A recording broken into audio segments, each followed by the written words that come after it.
Broekster Boys spelen het alroende seizoen in de eerste klasse. Bij Weenst op Deto uit Frieseveen kan de club op landelijk niveau spelen. We gaan gewoon 90 minuten knallen. En hopen dat we het hun heel lastig kunnen gaan maken. En ja, dat is onze doelstelling. En dan weet je de balletjes rond.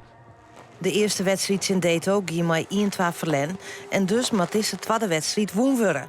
Sin alle verwachtingen zien komt de club uit Damwoord op vastsprong.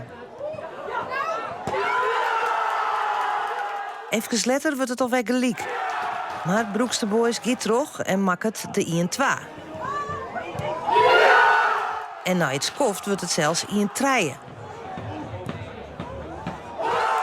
Virtueel stiet de Broekster Boys in de 4e divisie, maar in de 92e minuut gaat het dochs mis. De mat verlengen worden. En dat is de volle vregen voor de ploeg uit Damwoord. Uiteindelijk wordt het verlen met 4-3.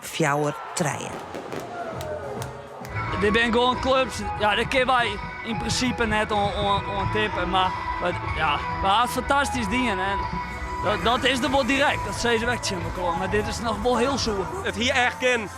En tegen de zijn we nooit bekomen, daar ben ik heel bewust van. Maar ja, dat hier een heel dreig seizoen worden. En zij eigenlijk maar wegwezen. Ja, daarom dat het ergens natuurlijk doet het echt wel zeer.